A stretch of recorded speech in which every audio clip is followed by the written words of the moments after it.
What's going on, y'all? Welcome back to another episode of The Jump, another podcast.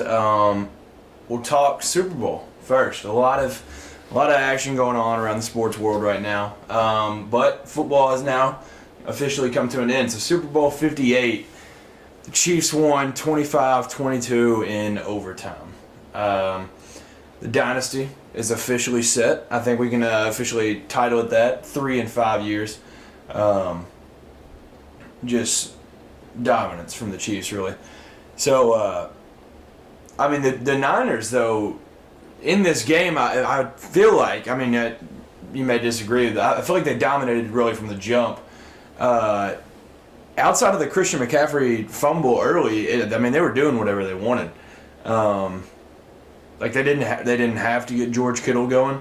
Like, they were kind of just doing their own thing. And I thought, we're so used to the Chiefs doing it early, it kind of looked like this one might be over because the Chiefs couldn't get it going early. It was the first time in 9 postseason games that they didn't score on the first drive. So it was shocking. Brock played well right off the rip, played really well, and then he kind of outplayed Patrick in the first half. But I honestly feel like the turning point of the game. Well, there was kind of 2 turning points. The muff punt and the Dre Greenlaw injury, which has to be the worst injury ever. I felt so bad. I love Dre Greenlaw, an SEC guy, Pig Suey, but that's got to be the worst way to get injured because celebrating, getting hype because you're at the pinnacle of your profession and you're excited to get back on the field. He's just getting juiced up, about to run back on the field, and that's how he gets injured. It was awful. And the cart was pretty bad, too, that they brought out for him. That was pretty embarrassing. But, that was kind of the turning point. Because it felt like also late in the game, the Chiefs picked on where Dre Greenlaw would make a difference. They were just hitting tight ends on any underneath routes, and that was kind of Dre Greenlaw's thing that he could take away in that game. It kind of changed it. We almost had a Juwan Jennings MVP, though. That would have been wild. I think, honestly, still if they would have won, I feel like you had to give it to him. He had a passing touchdown and a receiving touchdown later on. He joined Nick Foles as the only 2 people to throw and catch a touchdown in the Super Bowl, which is a wild list. That's going to be on some trivia in 35 years, and some of these kids are going to be insanely amazed whenever some of the dads out there know that one. But yeah, Juwan Jennings, he's a Vol, so never going to cheer too hard for him, but you got to love that. Throwing a passing touchdown in the Super Bowl as a wide receiver has got to be one of the coolest feelings in the world. The trickery. There was a bet that was over 2.5 people completing a pass, and so if you bet the over, there you go. Leave it up to Kyle Shanahan to get some trick plays in there and stuff. But, that play was awesome. That was kind of all right, we're here. This is now a game. I think that made it 10-0 there. And I was actually watching this game in a house full of either Niners fans or people cheering for the Niners. They went nuts when this happened. That place was kind of rocking then. But Jake Moody, he also set a field goal record in the Super Bowl with a 55-yard field goal, and then it got broken, I think, a quarter later by Harrison Butker with 57 yards. So, congrats on your record, Jake Moody. And then Harrison Butker just took it right back. That was crazy, though. Jake Moody, he balled out, kicking-wise. I think he had a 53-yarder also, 52-yarder. And, he got the extra point blocked, but it's not necessarily on him. So, he did all that he could do. And, going into the Super Bowl with a rookie kicker, you kind of, you can't help but be a little bit nervous about it. So, he kind of calmed the nerves there. The 4th and 3 call for the 49ers was extremely pivotal by Kyle Shanahan because they could have kicked the field goal, I think that would have got them up 3. I don't remember the situation where this was, but the 4th and 3, I just remember being okay, no way they go for this, And Kyle Shanahan said, all right, I'm going to do my best Dan Campbell impression. And they went for it, and they ended up getting it. So it was a bold call. I mean, there was a 4th and 1 that the Chiefs got. I mean, they're laying it all on the line. So you got to love to see that. And then, obviously, goes to overtime, second overtime in Super Bowl history. It was the first one with the new rules. So we learned all these new rules and stuff at the same time Ice Spice learned them. Same time as all these celebrities learned them, which is kind of crazy. But and now all this stuff has come out. I don't know like which way is the truth. Some 49ers players admitted that they didn't know the rules going into overtime. But then Kyle Juszczyk came out today and said that they did know the rules. But numerous Chiefs players said that they had gone over it throughout the week, throughout the season, everything, like how the new postseason rules work. But I don't know. I mean, it's a tough spot because, like, for those of y'all that are still lost with it, it used to be how it is in like the regular season and stuff. Like if you win the coin toss and you get to pick if you want the ball or not in overtime, you always you want the ball because if you score a touchdown, game's over. That's how it used to be up until the 13 seconds game. But now it's where both teams get minimum one chance. Like, so if you get the ball right away, go score a touchdown, the other team still has a chance. And so in this situation, I mean, part of you wants to take it second so that you can see how many points you need.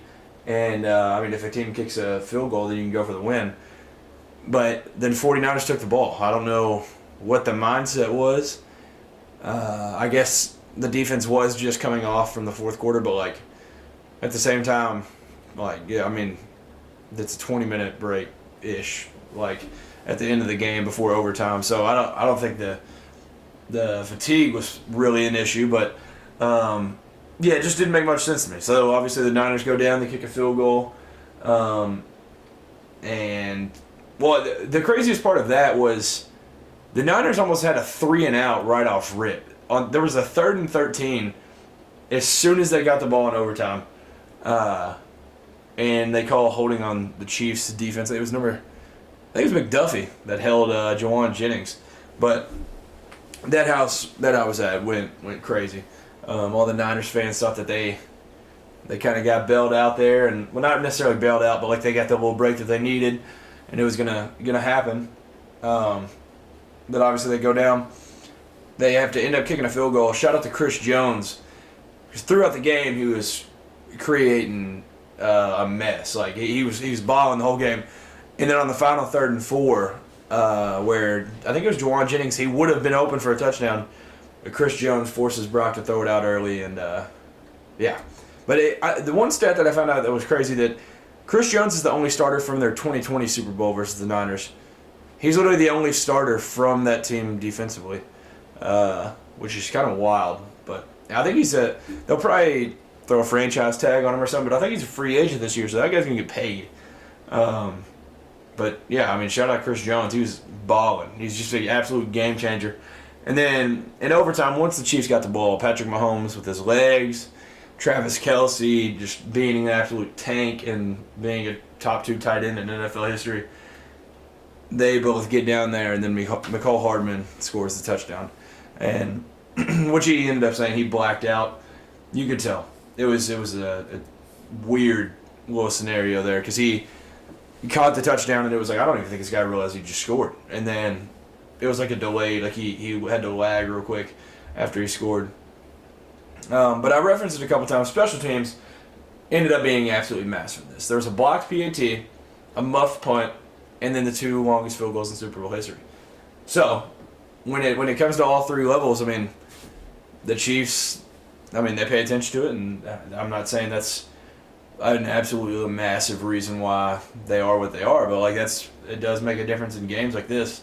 So shout out to special teams units for both squads, but the Chiefs were able to beat them out a little bit. But yeah, Chiefs back-to-back now. First back-to-back Super Bowl champions since the 2005 Patriots. Yeah, it's impressive. Now they're going for the three-peat. I think you'd be stupid to bet against them. I mean, Patrick Mahomes is 28, and it doesn't seem like they're going to be slowing down anytime soon. Like, you kind of had a chance to get them while they were down this year, and they ended up just getting a ring, because why not? But shout out to Mike Edwards, Kentucky football legend. He was on our 2018 team that had the first 10-win season since like 1977, I think. But he was the first former Wildcat to ever win a Super Bowl with multiple teams. He won in 2021 with Tom Brady on the Buccaneers, and then now on the Chiefs. So I love that he's on the Chiefs because you got a chance for Kentucky, got to get a ring at any point. And Darian Kennard, I believe, is still on the Chiefs practice squad. So I'm assuming he gets a ring. I don't know. I don't really know how that works in the NFL. But either way, two guys winning a ring here. So that was super cool. Darian Kennard and Mike Edwards, shout out to them guys. But one thing I want to note, shout out to Warren Sharp at Sharp Football on Twitter. He tweeted out this the other day. Patrick Mahomes has started in 96 games. The Chiefs have only lost 3 of them by more than 1 score. 3 out of 96. It's by far the best rate in NFL history, including the playoffs. It's only 4 of 114. At his worst, competitive. At his best, unbeatable. We are witnessing greatness. Couldn't have said it better myself. Those like every Mahomes stat is just absolutely ridiculous. Like it's just dominance. And a couple weeks ago, I read the stats of him versus Brady through this point of their career, and like, it's so crazy. Like, I mean, he's on track. He's more than on track to be the greatest quarterback of all time. And in my opinion, if you're just talking about like just off the eye test, like yeah, he's better than Brady. I mean, Brady is still like people love to call him like a check down merchant and stuff like that. That dude could still make some of the craziest throws ever into tight windows, like no look. Like Brady was a baller, but I could see a world where people argue Patrick Mahomes is the GOAT now. Obviously, he's 4 rings short right now, but doesn't seem like he's slowing down at all. So I don't know. Some non-football stuff with the Super Bowl. So this is kind of football, but most watched program in television history with an average of 123.4 million viewers. That is wild. And I think it was like the first time since, or the highest since 1969, which I also kind of think is a lie. I don't know where that number even, I don't, that makes no sense. But anyways, it was like insane numbers wise. And I didn't even get to watch the Nickelodeon one, but that one seemed to get rocked too. So that was super cool. And then there was a crazy amount watching the Spanish broadcast. But yeah, it was crazy. It was an amazing Super Bowl. The Usher halftime show, I was a fan. Round of applause for Usher.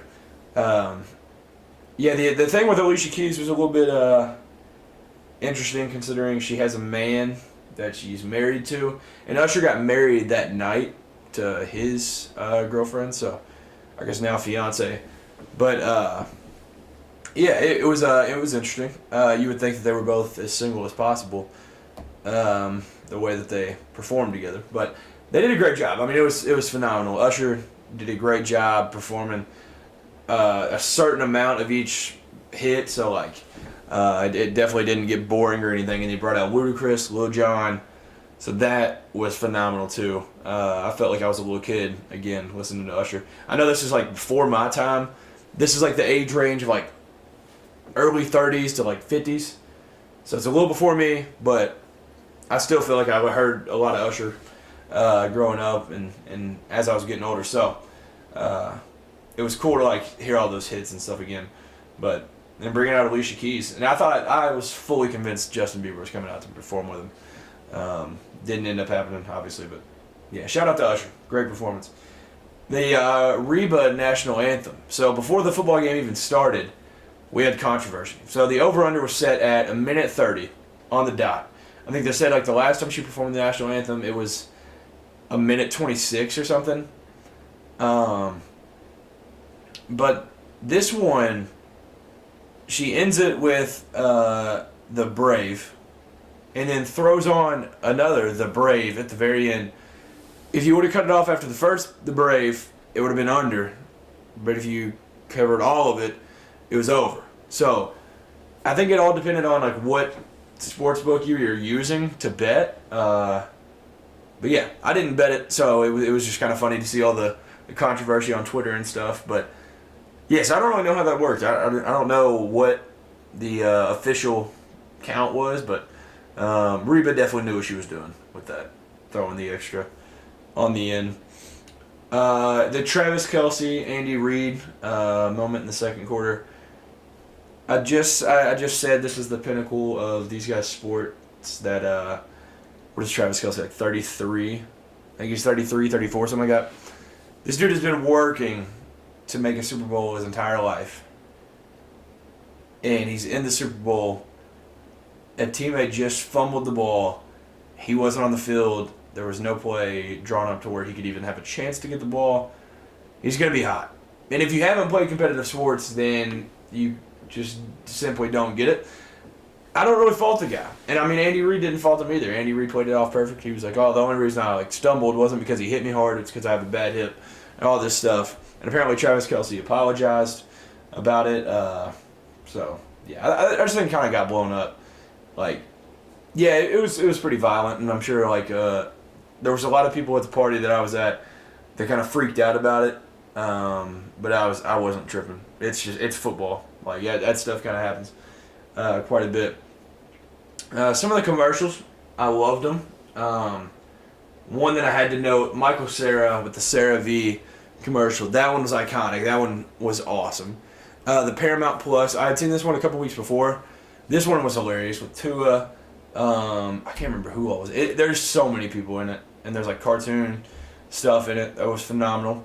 Temu had 3 ads, which I don't really remember what they even were, and at this point I don't even still realize, I don't know what Temu is at this point.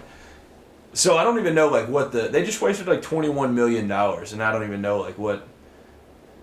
what they are still. So shout out to Temu, I guess. And then the Dunk Kings commercial was awesome. That had Ben Affleck, Matt Damon, Tom Brady, Jack Harlow, Fat Joe.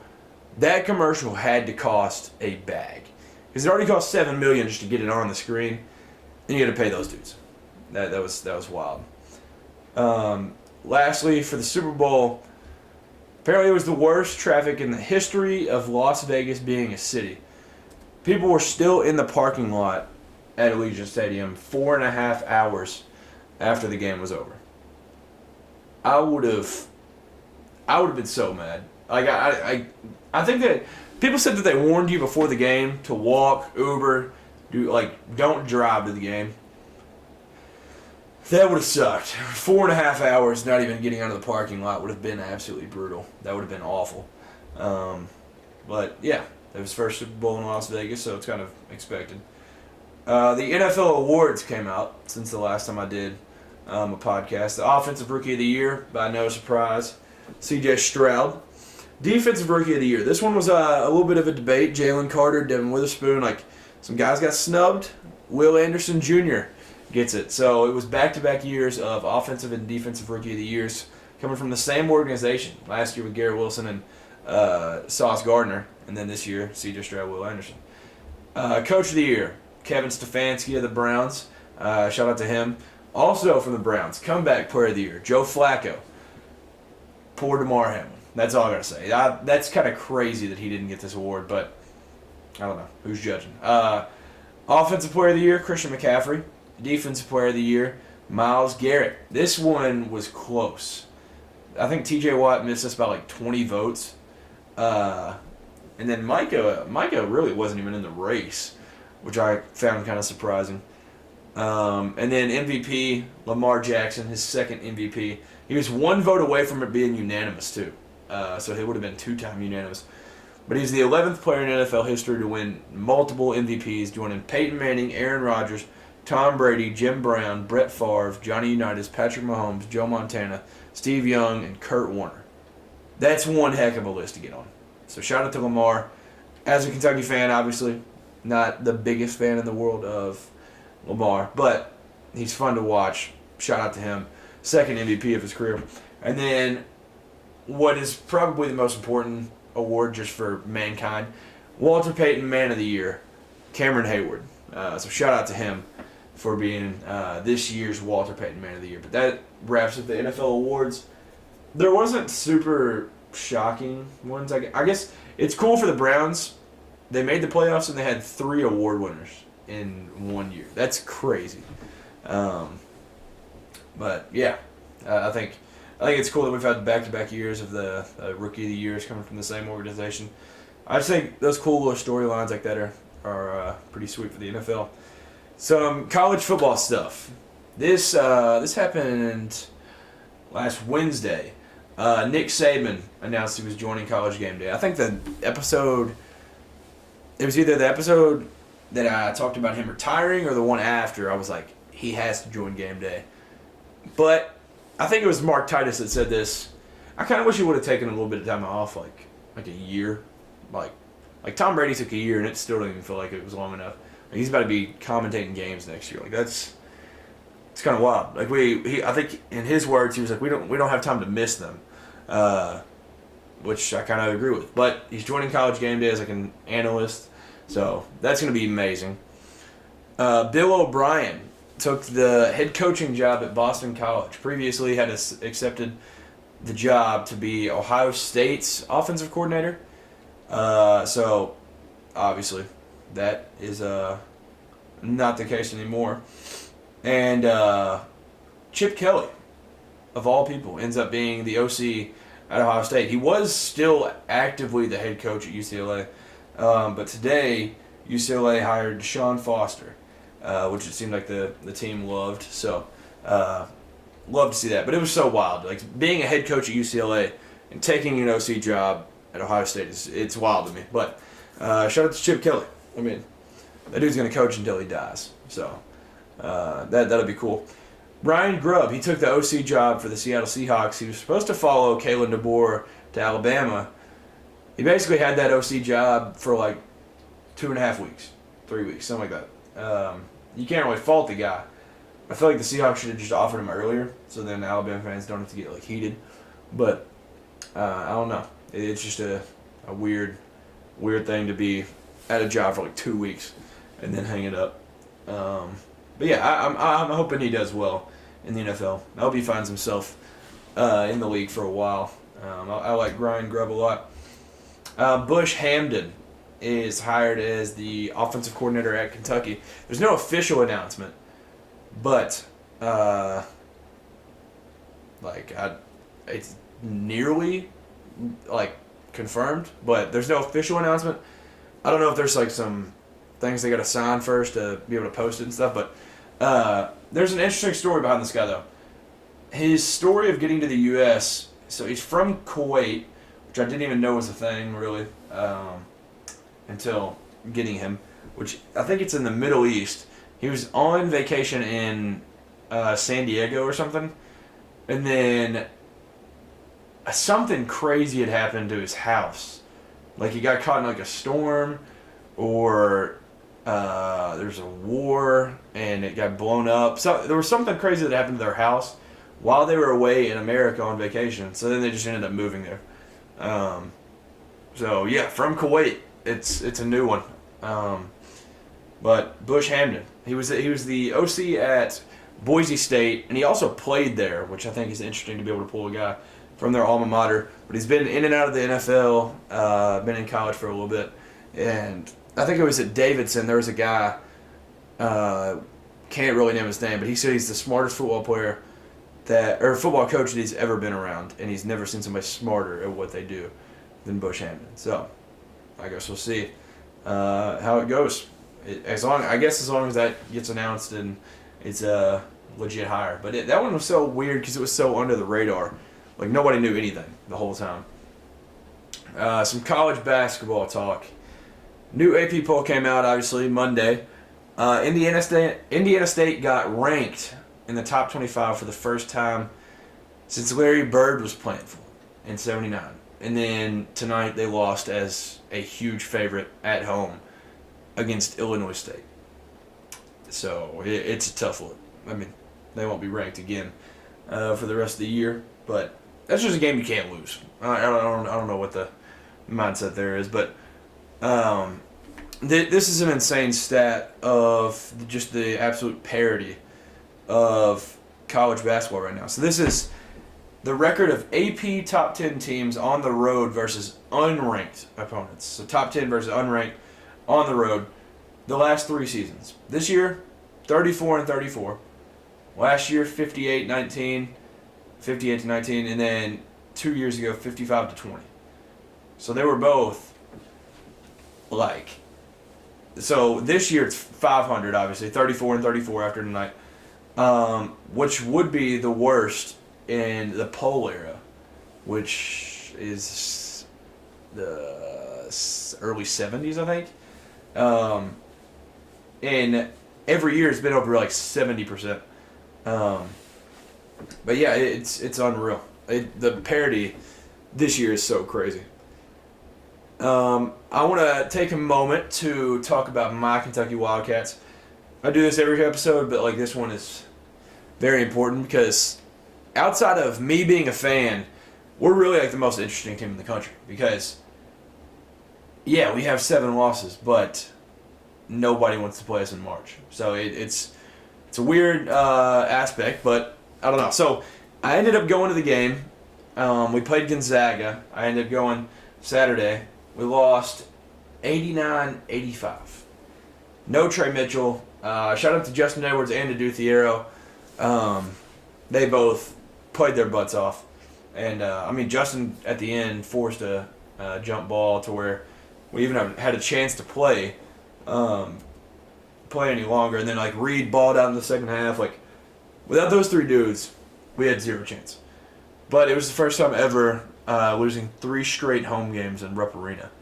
It was the second time in school history, first since 1966, which I guess if you're looking at that in a different perspective, in 66 we went to the national championship, so we ended up losing to Texas Western. But yeah, I guess there's a positive outlook on that. But I kind of went to it with the thought of we've never lost 3 straight games at Rupp. We're not going to do it now.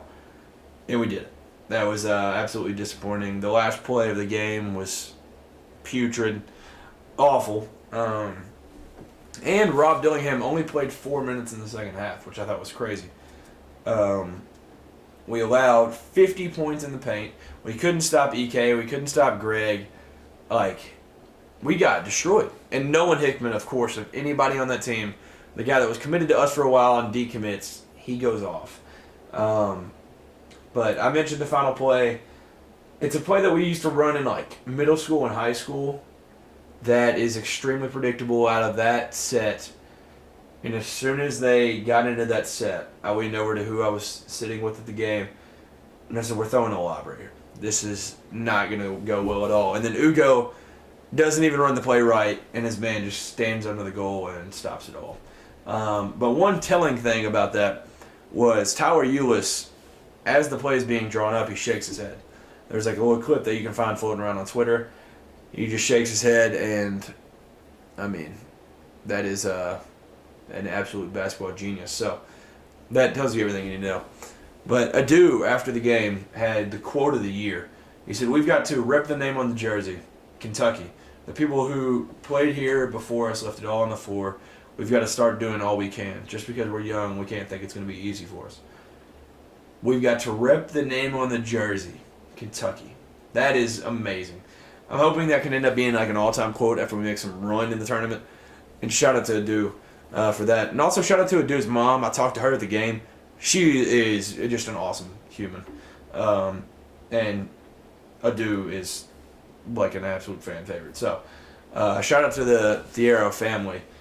But then tonight, as I'm filming this, so this will come out Wednesday the 14th, but Tuesday the 13th, we played Ole Miss. We won 75-63. Best defensive performance of the year. Played a completely different style of man. Just people being alert, off ball. Full out effort for the whole game. So that was the big difference. 75-63 doesn't really tell the story. We ended up not hitting shots late. They kind of made a run. But tonight was our first game since 2020 with a full roster, which I thought was crazy.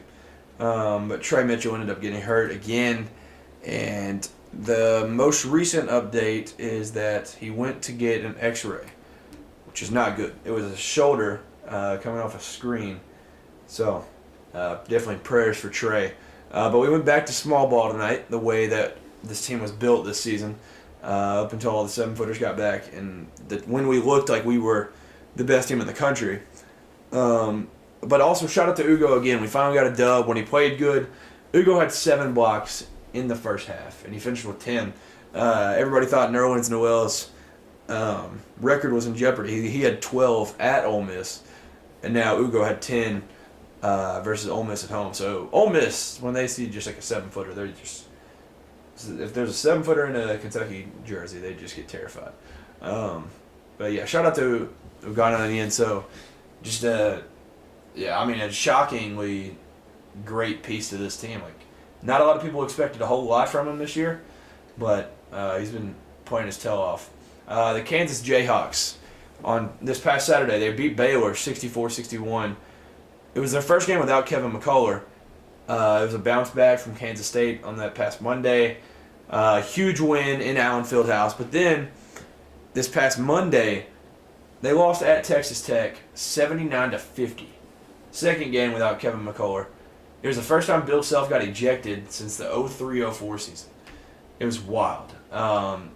Now, Kansas is 1-5 on the road in Big 12 play. This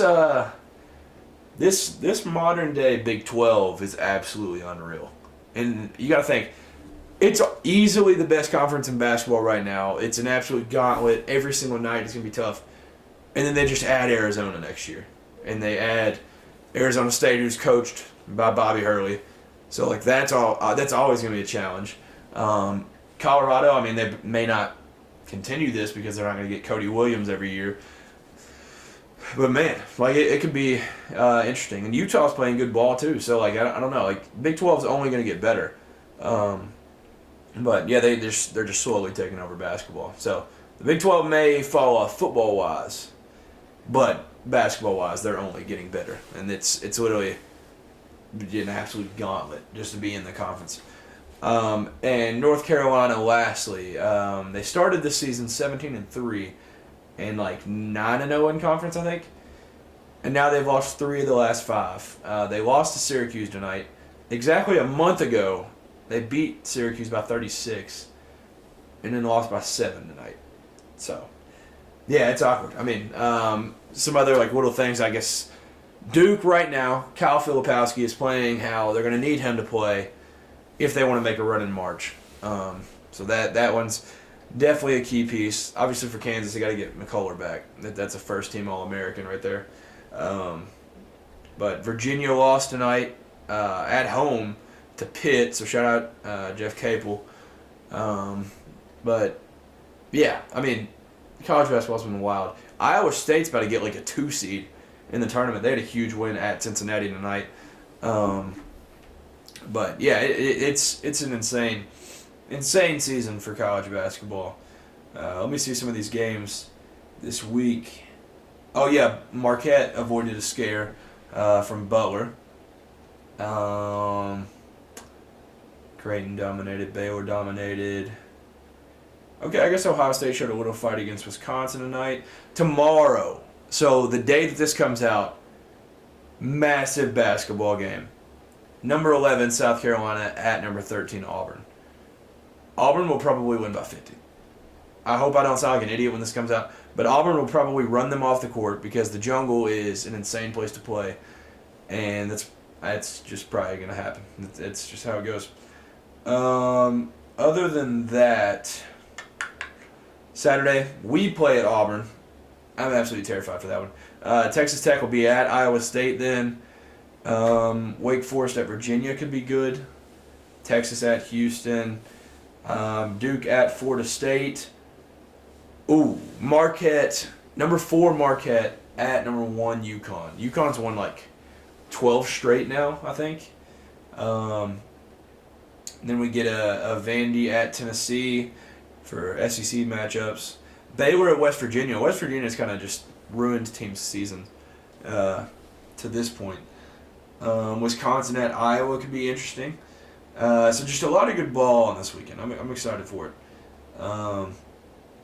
And then next Monday, number 10 Iowa State at number 3 Houston. This is going to be a great next week of college basketball, and people are starting to get into it.